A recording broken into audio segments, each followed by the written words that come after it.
Imana yacu ihimbazwe cyane kuko niyo mana. Hari ibindi byitwa imana. Iyo umuntu avuze imana biza bibana byiza ko uba wabasha no kumenya ngo ese imana ivuzwe ni iyihe mana, kuko nibyo abantu bagize imana byitwa imana, nabyo bazaba babyita imana kandi bakabikorera nk'imana, ariko twebwe imana yacu muvuge ngo amen. Yagize neza Imana data kutwihishurira, kuko ubwenge bwacu ntibwoduhesheje kuyimenya. Niko Pawulo yabwiye Abikorinto rwandiko rwaho rwa mbere, igice cya mbere, yavuga ko ubwenge bw'abantu bwacu Imana itashimye ko buhesha ababufite kuyimenya, ahubwo ngo ishimira gukirisha ibipfu by'ibibwirizwa kugira ngo ikoze isoni ubwenge bw'abanyabwenge. Kuyimenya rero si ubwenge, si ubuhanga, si amayeri, si formule scientifique.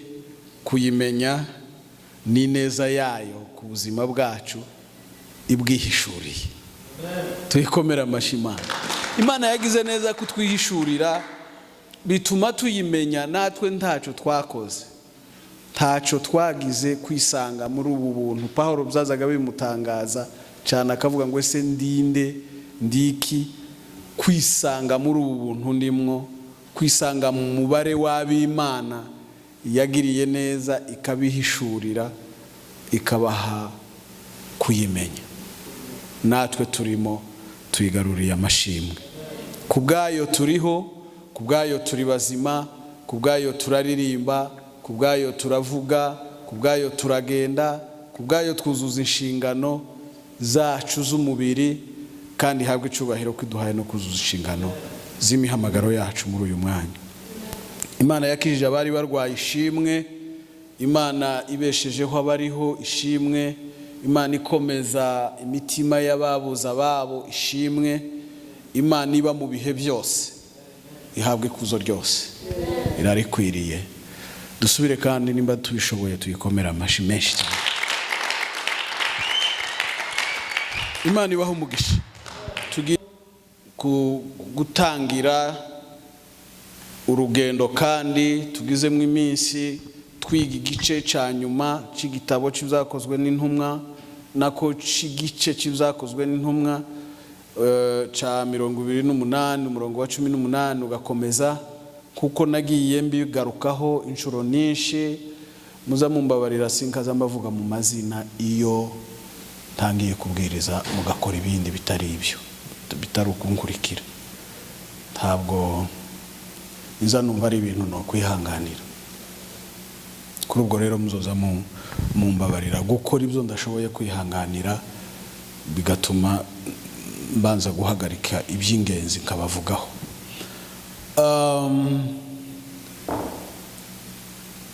Semeni amen. Bityo rero twavuze ko tuzosoreza iki gice. Niki twakora,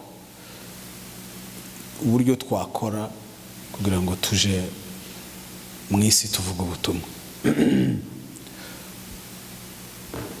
Hari igihe tuza ndeba nkabona tugaragara nkaho ibyo tuvuga cyangwa se ibyo tubamwo bitari ibyacu, kuko akenshi ugasanga abantu bari mu itorero, ariko nimba ngiye kuvuga gutyo ntabwo ngiye gucokora.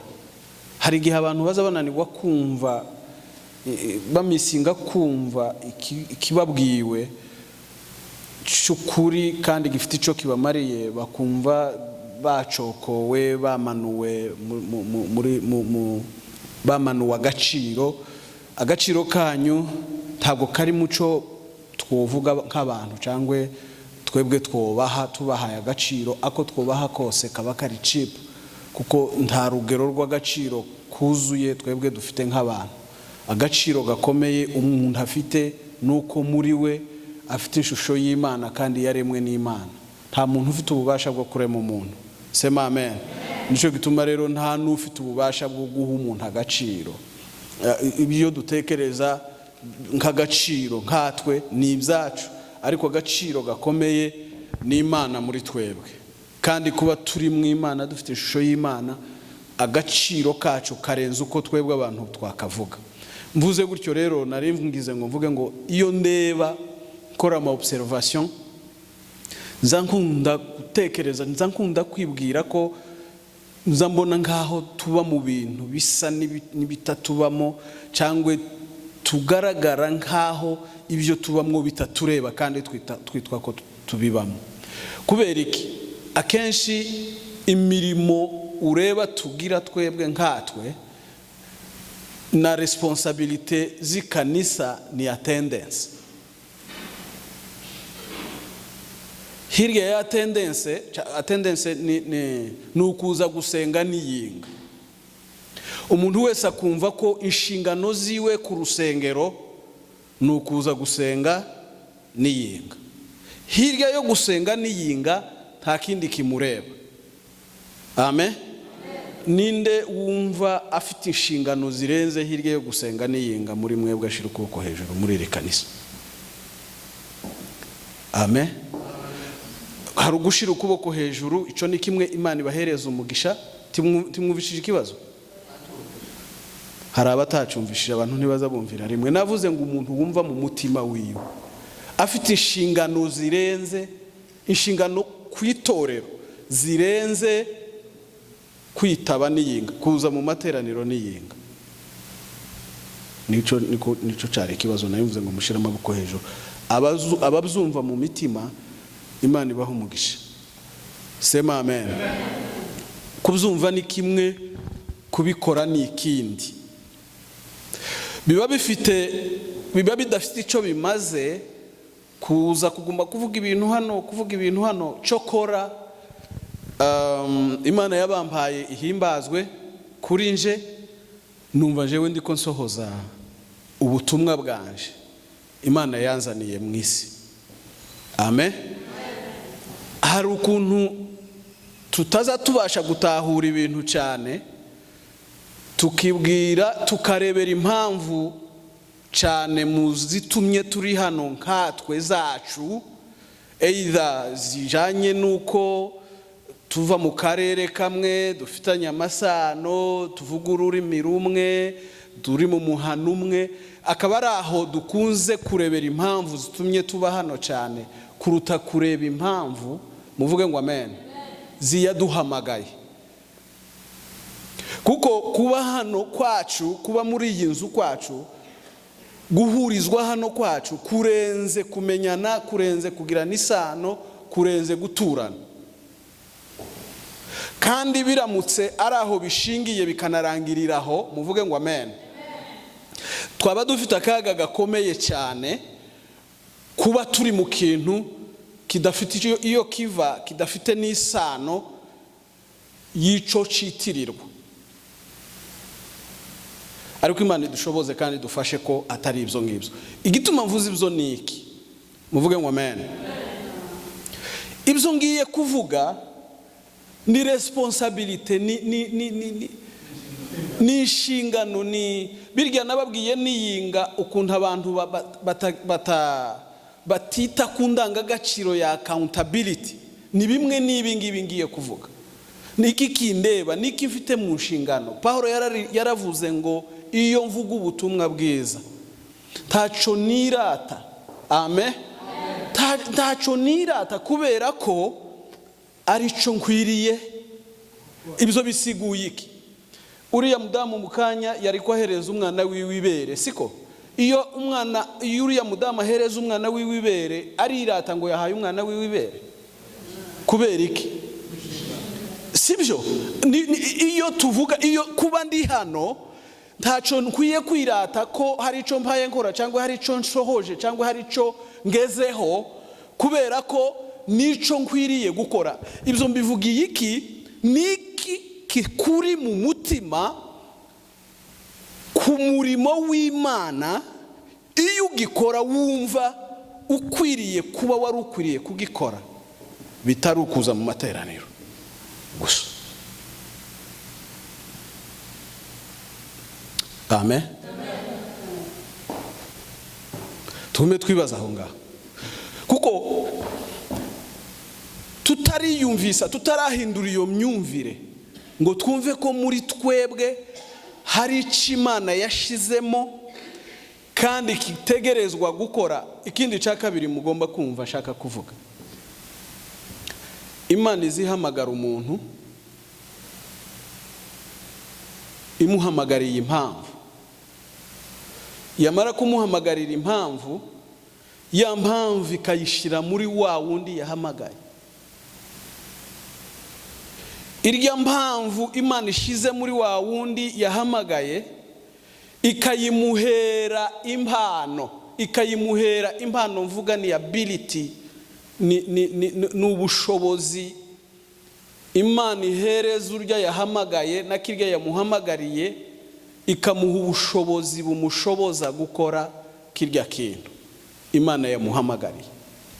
Imana imaze gukora ibyo, sema amen, ntabwo izigena, nta nubwo izikontorora, nta nubwo, ni nacyo gituma ntabwo izigenga ibyo yaguhaye uburyo bikora muri wowe. Nirwo ruhare rwacu Imana izotubaza no mu ijuru.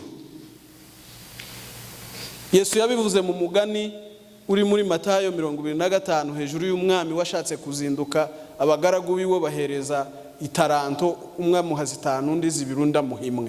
N'urwo rugero Yesu yavugagamo, muvuge ngo amen. Nibyo yashakaga kuvuga. Imana izihereza umuntu impano, Imana ntizigenga uburyo umuntu akoresha ya mpano. Ni nacyo kiza gituma bamwe bazikoresha ku ndamu zabo, ariko Imana izoguholdinga accountable, sema amen.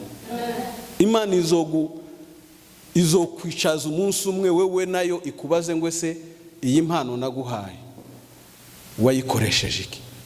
Nukuvuga ngo gukora kw'impano y'Imana muri twebwe harimo uruhare rwacu, amen. Siko harimo uruhare rwacu, Imana itavangira, either kuyikoresha icyo Imana yayiguhereye, either kuyikoresha icyo ushaka, either kutagira icyo uyikoresha at all. Izo ni responsibility za, muvuge ngo amen. Ibi byo ngiye kuvuga hejuru yo kuvuga ubutumwa, abantu benshi, iyo yari introduction yo kugira ngo mvuge iki ngiye kuvuga, abantu benshi bazavuga ngo ni ibyabariye. Amen. Kuvuga ubutumwa ni ibyabariye, akumva we ari out of it, ntaho ahuriye nabyo. Jewe Imana yampamagariye kwiga kaminuza, kaba mu docteur, kabibiki nibiki, ariko wareba muri responsabilité zo guhindura isi ka mandate. At the end of the day, nyuma ya byose dukora, turi itorero rya Kristo. Ni mubihakane nimba mutariryo, muri ryo cyangwa nti muri ryo, muri itorero rya Kristo. Nimba muri itorero rya Kristo, izi nshingano zirabareba. Ibi bintu ni iby'itorero rya Kristo, ntabwo ari iby'abarunaka. Amen. Ibi bintu ni iby'itorero rya Kristo. Urwandiko rwa mbere twabigarutseho mbere tugitangira, urwandiko niyo ma verse twatangiriyeho kino cigisho rwa Petero 2:15 hazavuga gute? Umuntu wese abe yiteguye. Petero yariko yandikira abarescape barokotse inkota y'akarengane k'itorero, barahunga. Ngo bamare guhungira iyo bahungiye, oh God, muvuge ngo amen, ntibarorera kuko bari bazi ko biri mu nshingano zabo. Ni lazima nimtumikie Mwokozi Bwana wangu, nisipoifanya kazi yake siku moja nitadaiwa. Petero arababwira ngo umuntu wese muri mwe abe yiteguye gusobanurira umuntu wese umubajije ibyo byiringiro byiwe. That's the good news. Ababwira ikintu cya kabiri gikomeye, arababwira ngo iyo mwagiye muhagire ingeso nziza, kugira ngo abantu nibabarenganya. It's one of the strategies tuzoza kuvuga hepfo. Kugira ngo nibabarenganya babahora umwana, nibareba ingeso zanyu nziza bibatere guhimbaza Imana.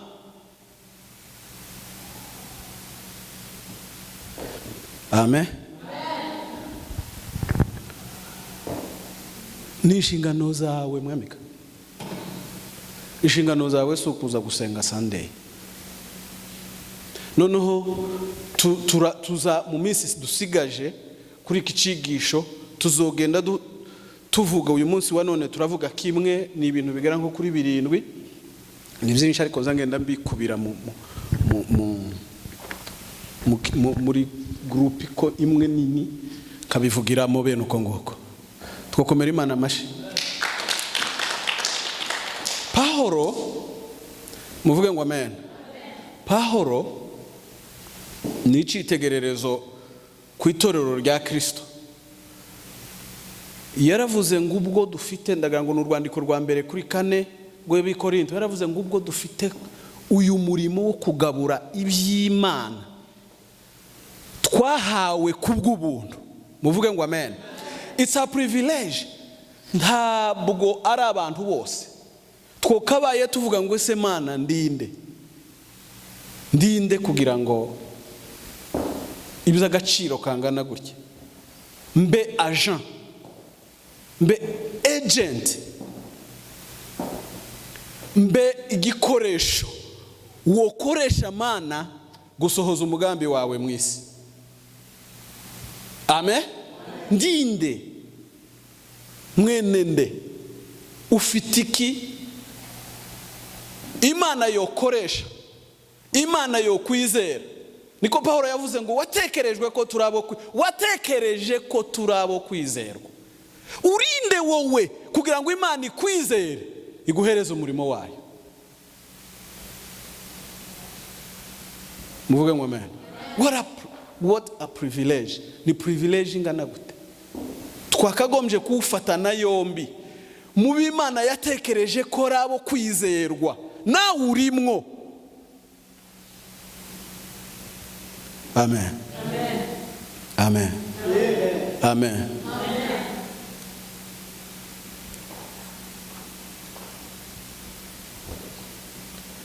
Nitumara bizogenda bidufasha kumenya aho dufitinga, aho umugabane wacu muri umwanya wacu muri byo. Uruhare rwanje jewe ndaha reka mbe nkubiye nimera, tuzogenda tubivugaho kimwe ku kindi kugira ngo mubyumve. Mutangire mwireberaho mwirebe igihe tuzoba tugenda tuziga cyane. Umuntu azoza avuga ngo jewe no fitinga hano, jewe no hagarara hano, jewe no hagarara hano, bitewe n'ico wumva Imana ishize mu mutima wawe. Muvuge ngo amen.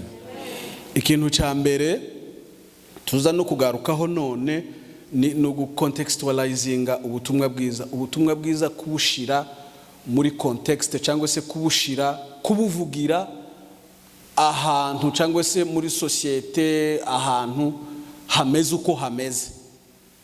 Ukuvuga ubutumwa bwiza mu mujyi siko wovuga ubutumwa bwiza mu cyaro. Ukuvuga ubutumwa bwiza mu basomye, abantu basomye baminuje, siko wobuvuga mu bantu batagize gute, batasomye. Uko wovuga ubutumwa bwiza mu bantu bari civilize, bafite ubumenyi, nimba ariko no byita bari civilize siko wo kwigisha abantu, siko wobwira ubutumwa bwiza abantu baririya inyuma mu byaro imuhira batazi amajambere icarico. Amen. Ukubwira abantu ubutumwa bwiza mu madini atandukanye, abantu bari mu madini siko wobubwira abantu badafite idini na rimwe. Iyo mvuga amadini ni amadini y'isi nabigishije, nubwo ntagiye naye nimera ngo mvuge ngo Buddhism, Hinduism, Islam n'ibindi bene ibyo ngibyo na amadini menshi, ariko mwibuke ko nababwiye hejuru yuko turi ko tuja mu isi y'amadini. Amadini afite imigenzo n'imyemerere n'ibyerekezo n'imigirire y'ibyo bakora. So kuvuga ubutumwa bwiza muri bene abo bantu bafite umurongo n'imigirire n'imigenzo y'idini, siko wobubwira umuntu utazi idini carico. Ubutumwa bwiza rero dufite, dutegerezwa kumenya aho turi cyangwa se aho tubujanye, imiterere yaho, kugira ngo tubusanishe n'ahahandi ba bantu duhaye tuja kubwira bari cyangwa se basa, cyangwa se imigirire ya societe barimo. Uko niko gucontextualizinga ubutumwa bwiza, kandi nimwe mu nzira ikomeye izituma bwumvikana kuri ba bandi uhaye ubabwira. Kera iyo usoma amateka iri iwacu, bazaga baza bakavuga ubutumwa mu mvugo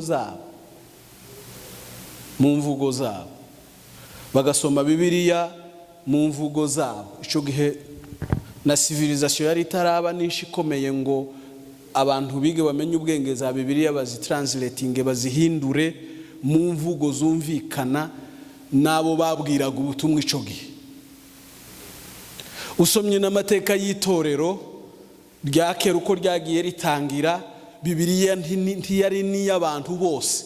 Bibiliya yari abashumba cyangwa se abashinzwe kwigisha ijambo ry'Imana, nibo basomaga Bibiliya. Kandi Bibiliya ico gihe yari mu mvugo yavuye mu Kigiriki no mu Kiheburayo, iba translated mu Kilatini, ive mu Kilatini ija mu zindi mvugo zindi mu Kigiriki ca Septuagint, iragenda igera no mu rurimi ubasha gusoma wewe none. Imana ihereza umugisha abo bakozi b'Imana bakoze uwo murimo ukomeye. Muvuge ngo amen. Nimba ubasha gusoma Bibiliya, ijambo ry'Imana mu rurimi rwawe, ukumva ubutumwa bwiza mu rurimi rwawe, nico cico shaka kuvuga, nabyo tuzabigeraho hejuru y'ururimi. Ariko icyo nashakaga ko mwumva nico ni ukuntu aho turi, societe turimo, ari nayo ntego yanje nyamukuru yatumye mbabwira isi, systeme ziri mu isi, kwari ukugira ngo mu gihe tuzoja kugera kuri iki kintu mumenye isi turimo n'uburyo twoyijanamwe ubutumwa. Muvuge ngo amen. Ubu nyine mbabajije muri societe ny'Amerika ubutumwa twabuvuga gute? Ndatekereza ko a travers y'ibyo twagiye tuganira hari ico wokuramo. Hari reka mbe nkubaza dusangire ico kintu. Turi kumwe? Imba turi kumwe tuvuge ngo amen. Blessing. Turi kumwe? Tubeshe. Ni gute dushobora kuvuga ubutumwa bwiza muri American society?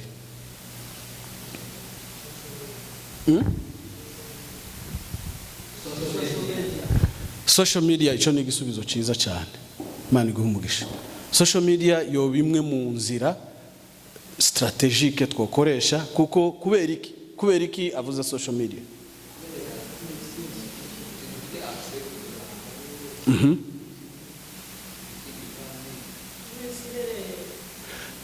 Good. Kubera ko American society iri advanced muri technology, muri social media. So urumva ko bizokunda dukoresheje social media kugira gute kuricenga cyangwa se kugera ku bantu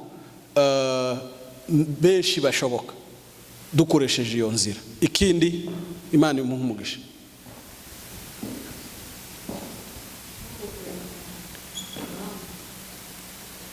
kugenda around.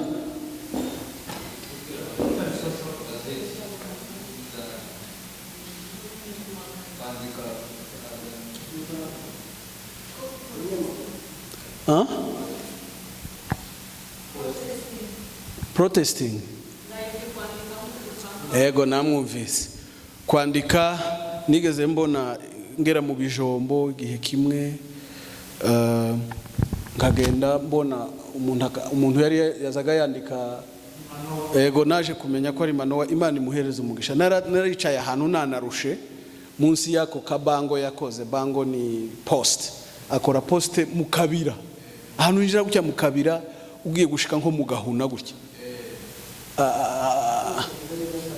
Amadika hejuru y'ibiti ndasoma amagambo y'Imana mu Giswahili. Numva nkunze uwo muntu nza no gushakisha kumenya umuntu uzi ukora ibyo ngibyo, sanga ni Manowa. Narabikoze muri Amazon nanje as igihe cyose na processingaga nafungaga computer yanje. Imana ishimwe bazaga bazana udu sticky note tuno dupa dukaratasi turadufata tw'imihondo ni ikaramu kandikaho ijambo ry'Imana ico nabaga nshizwe ku mutima namara nkagishira kuri screen ya computer. Byanga bikunze uza ku processing kuri iyo computer arahasoma. Muvuge ngo amen. Nabikoze as much as nabaye muri Amazon kugeza ntaje. Nta munsi ntazaga nsigaho sticky note y'ubutumwa bwiza muri Amazon ico gihe. Reka ngende nihuse. Ese ko ndihuta ngo nje ko ndihuta kubera ko iminsi ari mikeya tituzi yo dusigaje wa mugani w'abavuga. Turabakozi hari abaririmbye ngo turabakozi bani mugoroba. Abahungu bamwe baririmbye gutyo. Sema amen.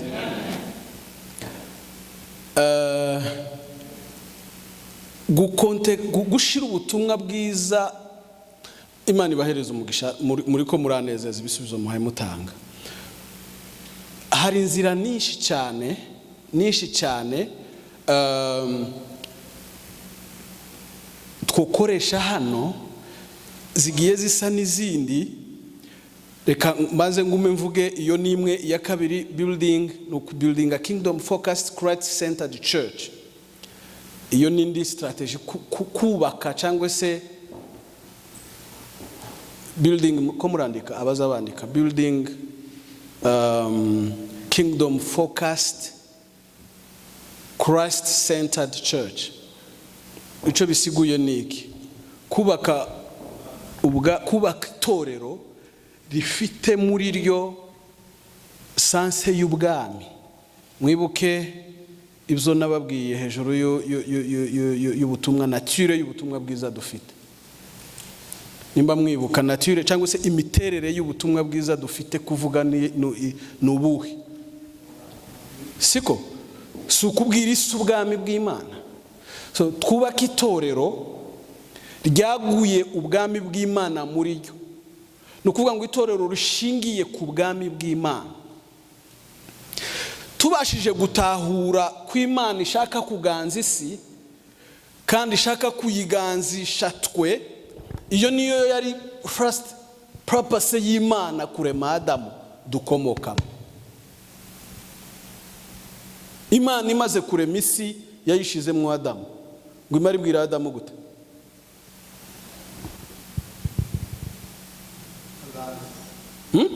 Ngiyi ngobyi nguhaye uyigire gute?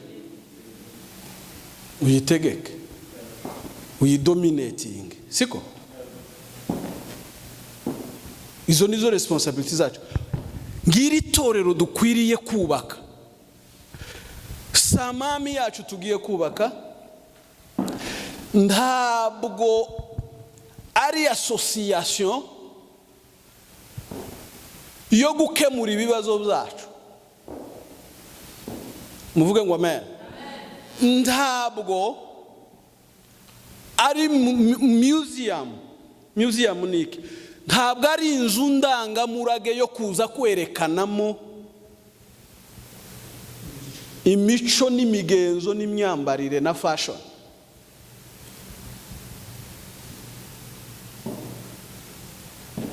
mavuno mengi yameivya, watenda kazi ni wachache, lazima ni mtumiki. Narababwiye ubushize, ndababwira ngo ntabwo ari ubuhungiro bwa Jehanamu. Itorero si ubuhungiro bwa Jehanamu. Ubuhungiro bwa Jehanamu ni muri Kristo Yesu. Muvuge ngo amen. Nabibabwiye mbabwira uburyo ki ubutumwa bwiza abayobe baza babwira abantu ubutumwa bwo guhunga Jehanamu, bakagira ngo borohererewe guhungira Jehanamu mu ikanisa. Byo narabibabwiye ubushize. Muvuge ngo amen. Ntabwo ari ahantu duhurira kugira ngo tworohererezwe, duhuhane ku bibazo dufite, tugubwe neza.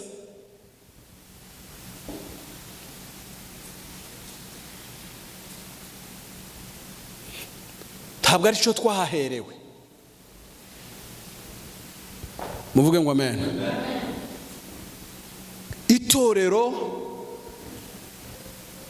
ni ubwami bw'Imana Mwisi. Nico ribereyeho, nico Imana yarishiriyeho, nico Kristo yaricunguriye, nukugira ngo rirepresente Imana Mwisi. Amen. Amen. Dukwiye kugira iryo torero rero. Iryo ni ryo torero dukwiriye kugira. Iryo ni ryo torero dukwiriye kubaka. Ryubakiye ku bwami bw'Imana. Apana yindi mitekerereze, apana ibindi byose byovugwa. Yubakiye ku bwami bw'Imana Mwisi. Chama mureke mbasabe kino kintu. Muvuge ngo amen. Mureke duhindure imitekerereze. Duhindure uburyo tubona mu itorero. Tubikure kuri ibyo bintu byose mvuze ntondaguye. Turebe itorero mu mugambi Imana irishakamwo. Amen. Mu mugambi Imana irishakamwo. Umugambi Imana irishakamwo umwe. Haleluya. Usomye urwandiko rwa Petero rwa mbere kuri 2 hari uwo mugambi yavuze mwubatswe nk'amabuye akomeza. Muvuge ngo amen. Icya kabiri, muri shanga Imana yahamagaye ubwoko bw'abatambyi. Abatambyi umurimo bagiraga kwari ukurepresenta Imana mu bantu. Muri ubwoko bw'abatambyi Imana yatoranije kugira ngo mwamamaze ishimwe ryayo mu isi. Dukomere Imana amashi.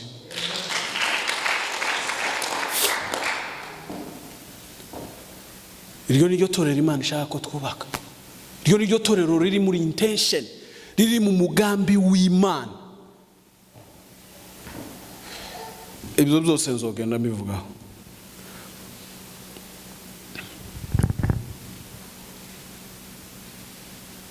Ikindi nzogenda mbivugaho, ico ni icya kabiri. Icya gatatu ni ugutraininga no gusendinga out short na long term missionaries. Kimwe muri objectif ziri kanisa zanditse mufite. Iyi ngiyi irimo, iyi objectif irimo gutraininga no gusending out aba missionnaire.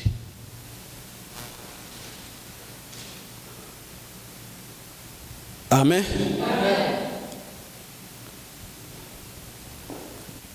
Kandi uko ndiko ndabikora, ndiko ndatraininga aba missionnaire,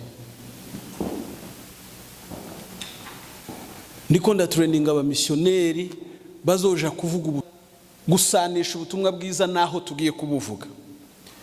Sindinjira muri deep ya kimwe n'ikindi. Icya kabiri mvuze ko ari ukubaka itorero rishingiye ku bwami bw'Imana. Kristo akaba ari we uba centre w'iryo torero. Gatatu ndavuze ngo ni ugutraininga no kohereza hanze aba missionnaire n'abavuga butumwa mu buryo aba short term, no kuvuga ngo naba gihe gitoya bakagaruka nkuko tunzangenda mu mwaka utaha tuzogenda nundi muvandimwe hano mu Burayi tuvuga ubutumwa bwiza tugaruke, ikindi gihe tuzohereza bazoja kubayo mu izina rya Yesu. Kandi barahari bamwe muri mwebwe. Ninde wumva wo ba missionnaire, ninde wumva wo ahamagawe kuba yosohoka akajana ubutumwa bwiza hirya yaho ari? Turabafite kera babiri. Yego, Imana ihabwa icubahiro izihamagara bayo. Kane, kubitorero, to become a mission resource church. Imana ibimpaye mvuga izobikora kubera ko nibyo ishaka ko dukora munsi y'ijuru. Amen. Nubwo mubona uko Yobu yaravuze ngo ntugasuzugure umushinga mutoya. Yesu yaje, muvuge ngo amen. Yesu yaje nta makuru isi ifite.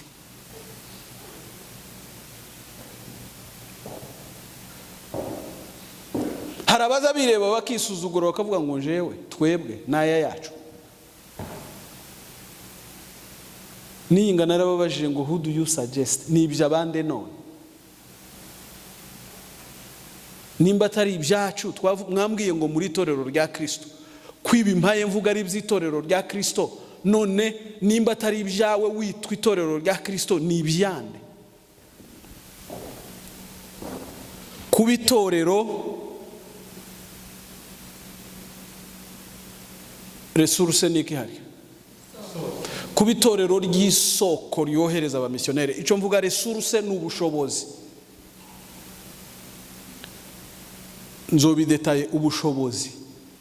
Hari abaririmbyi, hari akaririmbo abaririmbyi bo ku karatasi baza baririmba ntibuka neza ngo niba udashemutse nka Pahoro ngo ugire gute harya. Abayumbe bakera ariko apana bo. Ngo niba utagize gute ngo udashoboye ngo nino hari wogarurira Yesu. Ngo nimba utabashije kugira gute, niba utabasha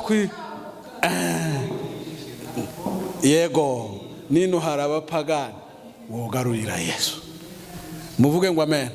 Niba utabashije kuvuga nguku mpaye mvuga, mu mupfuko wawe hari $1, wohereza umumissionnaire akabwira abantu Yesu. Muvuge ngo amen. Iri torero rikwiye kuba itorero ry'isoko y'ubushobozi bw'abamissionnaire munsi y'ijuru Mwisi.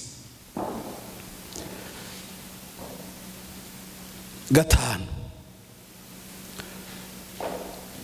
kueducatinga, kwigisha abana bato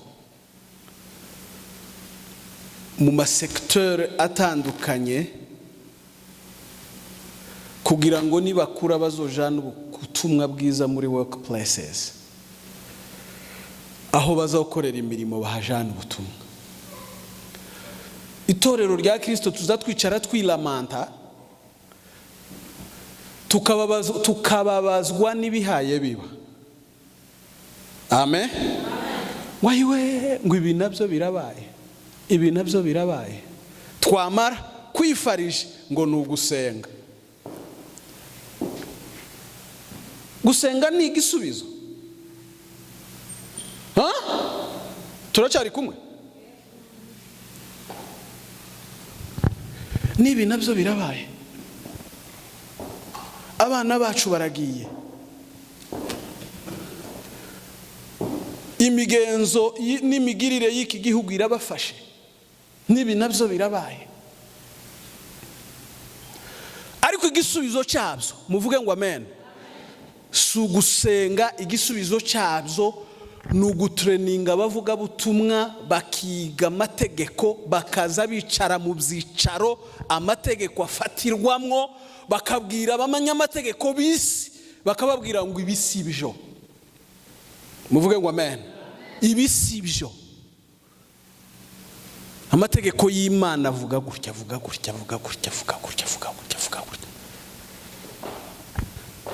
Muriko murabyumva? Siho byo baba. Amategeko azatambuka bigenze gute? Yatowe n'intego izitora gute? Bazaba bigenza gute? Muvuge ngo amen. Tubaye tugize aba majorite b'Abakristo aho ibyemezo bifatirwa naho amategeko avoterwa, toja muri ikawo, isi yoja muri kicereke zirimo. Nimwe ko ndababaza, isi yoja muri kicerekezo irimo none kubera iki bitaba? Kubera iki bitaba?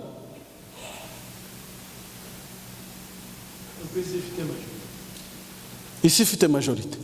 Aho uruhare rw'itorero mu isi ruri he? Jewe nico gisubizo mbona. Itorero rigira tendance ngo niryo mu ijuru ntiriri mu isi. Siko? Niyo mitekerereze yanje. Natwe turimo turiko turaja mu ijuru, ntabwo twiyokipa n'isi. Ariko twarangiza irya si duhaye tuvuga ngo si yacu, ikatuzanira systeme mu itorero tugenderamo, kandi twamara tukarira. Nibi nabyo birabaye, twamara tukifarije ngo dusenge, ariko tudahaye dushaka igisubizo cyo kwempakta isi uko Imana idushakaho. Muvuge ngo amen. Tudahaye dushaka igisubizo cyo guhindura isi kuko ni Imana idushakaho. Abana bacu mwebwe, amashuri mugomba kwiga agomba kuba afite ico cerekezo. Ngiye kwiga iki, ngiye gushora ubuzima bwanje muri iki, kugira ngo sekta nzinjiramwo, muvuge ngo amen, nzoyigiremwo impact. Ndaza no kugaruka ku kintu kimwe cingenzi tugomba gukora nk'itorero.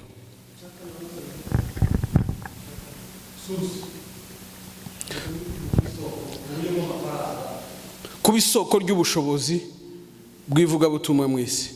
Ntimugire ikibazo mu byandike mu bene imere nzogenda mpaye mbivugamo. 5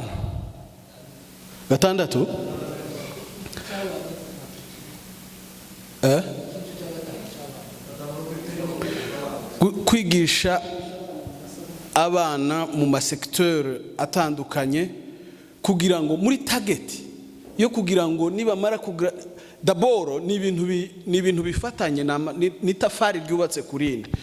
Niba abana bakuze bafite kingdom heart, umutima w'ubwami, muvuge ngo amen, bakamenya ko babereyeho Imana, kugira ngo Imana igire icikoresha kubaho kwabo mu buzima bwabo. Secteur baziga bakiga nimba arabiza amategeko, baziga bafite tendance yo kugira ngo amategeko nize. Nk'umuntu ufite mu mutima wiwe ubwami bw'Imana agomba kugira uruhare, muvuge ngo amen, agomba kugira uruhare aho amategeko atangirwa, abantu bakamenya Imana muri iyo sector, bakamenya Imana, becoming influential in areas of life. Nico kintu kindi nashakaga kongeraho kuzo nari kuri liste nari mbaye mvuga.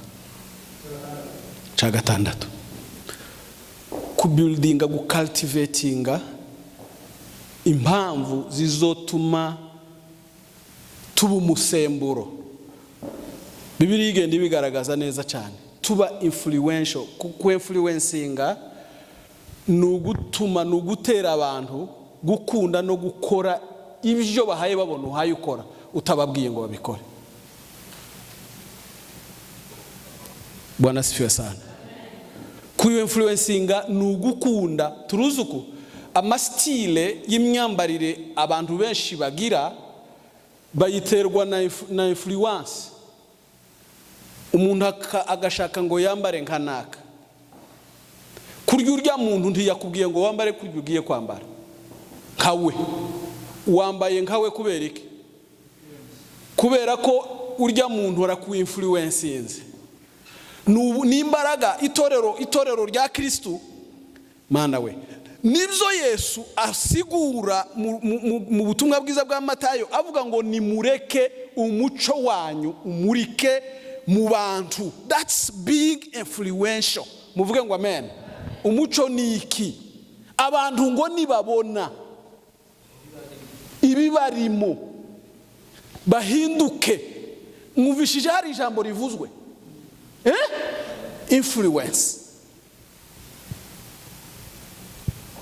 Itorero twarananiwe, itorero ryarafailinze to be influential. Yesu yaravuze ngo muri umudugudu wubatswe ku mpinga y'umusozi utabasha kwihisha, ariko il est difficile kurekonesa umukristo ahari muri societe arimo none.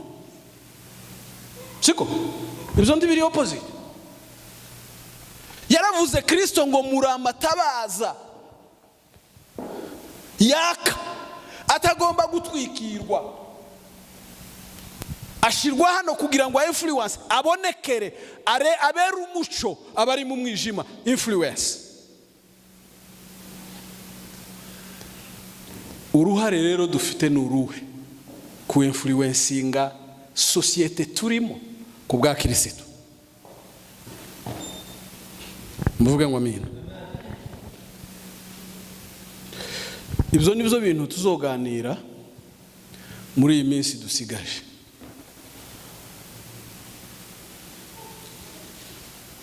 Nitumara at the end y'ikicigisho tuzobazanya ibibazo. Nitumara kubazanya ibibazo tuvuge ngo ese wewe Prosper, wewe wumva uri nkahehe muri ibi bivuzwe hano. Kubera ko umwanya ushize tuzogaruka dutangire hejuru yo gucontextualizinga ubutumwa bwiza nkuko nari mbivuze. Tuvuge hejuru y'ururimi, kwiga ururimi, tuvuge hejuru yo kwiga yo kumenya direction abantu urimo barimo, icerekeza abantu barimo.